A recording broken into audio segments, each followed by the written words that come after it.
Welcome to my channel, where stories of failure turn into fuel and where giving up is never the final chapter. Have you ever felt like everyone around you stopped believing in you? That no matter how hard you tried, the world already made up its mind about who you are and what you're worth? Well, I know that feeling too well. They called me a failure, laughed at my dreams, and walked away when I needed them most. Family, friends, teachers. The people who were supposed to lift me up left me buried in doubt. But in that silence, something powerful happened. I discovered the only belief that truly matters is the one you hold in yourself. In this raw and powerful story, I'll take you on a journey through rejection, rock bottom, and the quiet moments of transformation. You'll hear how I went from being invisible in everyone's eyes to becoming someone even I never imagined I could be. And no, this isn't about magic or luck. This is about the brutal, beautiful process of rebuilding from nothing. I'll ask you this. What if your lowest moment is the start of your greatest breakthrough? What if the pain you're feeling now is the very fuel you need to rise?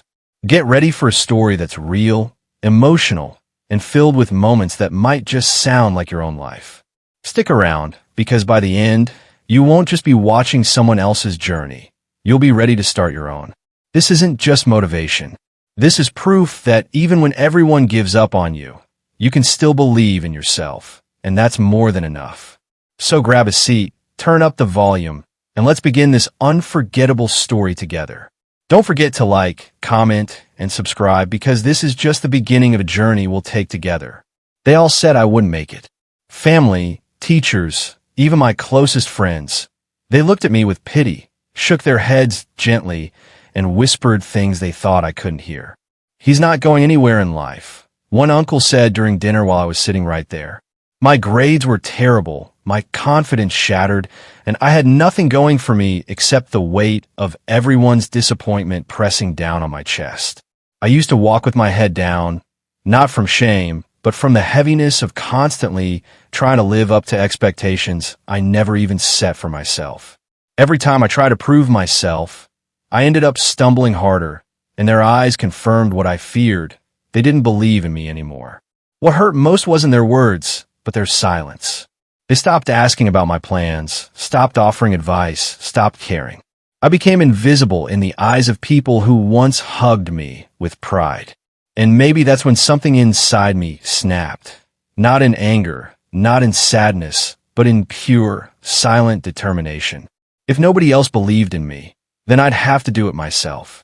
I didn't make a big announcement, no Instagram post saying, "Watch me rise," no dramatic exit speech from failure. I just started, slowly, quietly.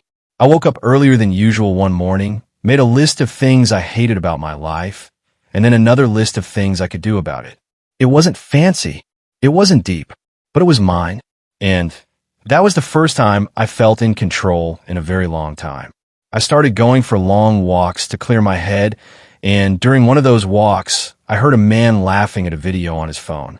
Curiously, I peeked over and saw someone sharing their success story, how they had nothing, just like me, and made it somewhere. For the first time, I saw failure not as an end, but as a place to start. I smiled. That walk turned into a run. Not literally, but mentally. I decided to challenge myself every single day. Not with unrealistic goals, but with things that scared me in small doses. I signed up for a free online course.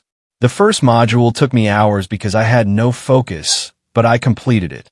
That night, I slept better than I had in months. Every small win mattered more than anyone would understand. I was building momentum, inch by inch, not to prove them wrong, but to prove myself right. I started journaling every night. It wasn't poetic or deep, just raw reflections. Today, I didn't quit. That was enough. Funny thing is, when people stop expecting anything from you, you become free. Free to fail, free to experiment, free to rediscover who you are without a spotlight. And in that freedom, I began to grow. Not quickly, not visibly, but roots were forming under the surface. One evening, I remembered how much I used to love drawing. I grabbed an old pencil and started sketching whatever came to mind. It was ugly, but it felt good. I posted it anonymously on a random forum. The comments were kind. Cool style, one person said. I laughed out loud. I hadn't laughed like that in weeks. There was a strange joy in doing things for myself and not for applause. And from that moment on, I told myself, I'll try. Just try. Even if I fall. Even if no one sees. Even if they never believe in me again. I will. Trying wasn't glamorous. It meant waking up tired, failing often, and questioning myself more times than I could count. But I kept going. I kept learning. I kept drawing, writing, building, even if none of it made sense to anyone else. I didn't have a clear path, no roadmap to success, no big vision. But what I did have was a reason to become the kind of person I could be proud of. I stopped looking for instant results. I started showing up consistently. The hardest part was fighting the old voices in my head. You're not smart enough. No one will care. Why are you even trying? But with each task I finished, no matter how small, those voices faded a little. I was becoming louder than my doubts. One morning, I received an email. A stranger had seen one of my anonymous posts and wanted to feature my sketch in a small online magazine. I thought it was a scam. I ignored it. But the email came again, politely. We love your raw style. It's real. That word hit me, real. For so long, I've been trying to fit into other people's definitions of success. Now, someone liked me for being exactly who I was. I agreed. That article didn't go viral. It didn't change my life. But it reminded me that what I had to say mattered, even if only to one person. And sometimes, that's enough to keep going. Around that time, I made a rule for myself. No matter what happens during the day, I will end it by doing one thing for my future self. Just one. It could be studying, practicing, reaching out, or simply resting without guilt. Slowly, that rule became a habit, and habits became routines, and routines began shaping a new version of me. People around me noticed. Not right away, but gradually. You've changed, someone said. In a good way, they added after a pause. I smiled, but deep inside, I knew I hadn't changed. I had just come home to myself. I wasn't chasing approval anymore. I was building self-respect. With each month that passed, I upgraded my skills, tried new things, and took on challenges that once felt impossible. I started freelancing, offering my services quietly, humbly. At first, no one replied. But after 50 messages, someone did. Can you help with a small project? I said yes, even though I was scared. I fumbled through it, but the client was kind. He paid me. Not much, but enough to show me that my time was worth something. That money felt better than any grade, any pat on the back I'd ever received. It wasn't just income. It was validation that belief, when consistent, turns into results. I began documenting my process, not for others, but for myself. I wanted to remember the climb, the messy, difficult, unseen part of growth that most people never talk about. I didn't share it on social media. I wasn't looking for praise. I just wanted to keep my promise, to believe in myself even when no one else did. And slowly, life responded. Not with miracles or luck, but with new doors. A former classmate reached out. I've been seeing your work. Want to collaborate? I blinked at the message. This was someone who once ignored me, who sat silently while others mocked me. I felt the temptation to say no, to reject him the way I was once rejected. But I didn't. I said yes, not because I forgot the past, but because I had outgrown it. Every time I chose growth over revenge, I felt lighter, freer, stronger. I no longer needed anyone to validate my journey. I was enough. I was still scared sometimes. I still doubted myself on hard days. But now, the difference was, I kept going anyway. That was my superpower. I didn't stop when things got hard. I stopped expecting things to be easy. Hard became normal. Struggle became part of the rhythm.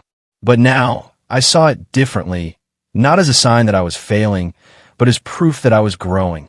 I started laughing more, even in the middle of hard days.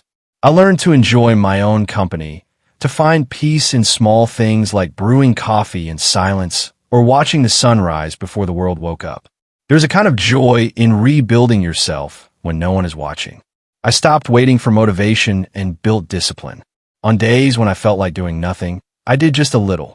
Even 10 minutes of focused effort felt like progress. That's something they don't tell you. You don't need to make huge leaps. Tiny steps every day are more powerful than once-a-month sprints. Slowly, I started seeing results I hadn't even expected. A client referred me to someone else. Then another project came in.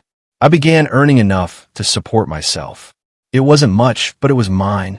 I remember the first time I paid a bill with money I earned doing something I once thought I'd never be good at. I held the receipt in my hands like it was a trophy. That night I cried, not because I was sad, but because I was proud. No one else would understand what that small win meant to me. The person who couldn't even get out of bed 6 months ago had just built something out of nothing.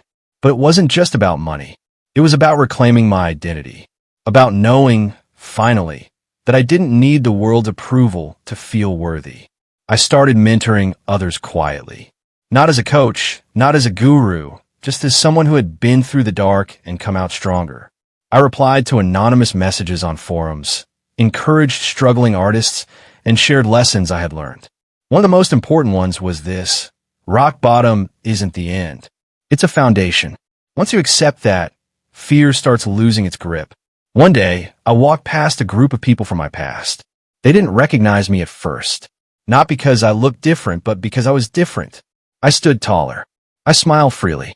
I wasn't trying to hide anymore. One of them did a double take. "Hey, is that you?" I nodded. "Wow, you've changed," they said. I smiled. "No, I just stopped trying to be someone I'm not." It wasn't meant to impress them. It was just the truth. The most freeing thing I've learned is that you don't need a cheering crowd to keep going. In fact, some of your greatest wins will happen in silence, when no one's watching, when no one claps. And that's okay, because the real applause is in how you feel when your head hits the pillow. Did you try? Did you grow? Did you stay true to yourself? Then you've already won. I started setting new goals, not for status or likes, but for impact. Could I help someone else who felt alone? Could I share what helped me rise? I created a small online community.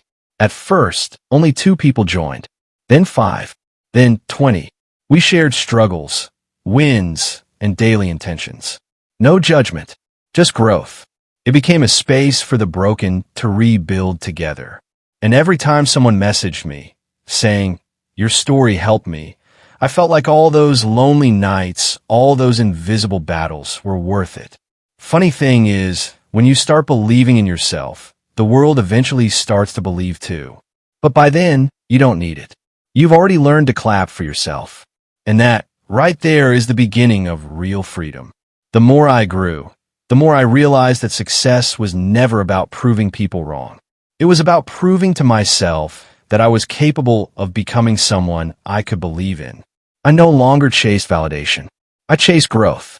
Each day was a new opportunity to learn, improve, and rise, not in loud, showy ways, but in quiet, consistent actions that stacked up over time.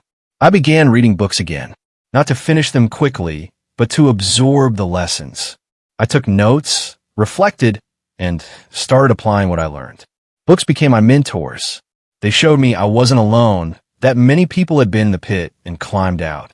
Their stories reminded me that the gap between who I was and who I wanted to be wasn't as wide as I once believed. It could be crossed, one page, one step, one lesson at a time. Eventually, I set bigger goals, not out of desperation, but out of newfound confidence. I wanted to launch something of my own. A project, a platform, a purpose. I didn't have funding, connections, or experience. But I had momentum. I had belief. And that, I learned, is the most valuable currency in the world. I started drafting a plan.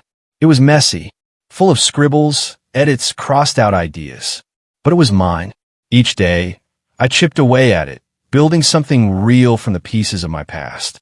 The same people who once ignored me now started asking questions. How did you do it? Where did you learn all this? Can you help me with mine? Part of me wanted to say, where were you when I was struggling? But I didn't, because I knew resentment was a weight I no longer needed to carry. I chose peace. I chose leadership.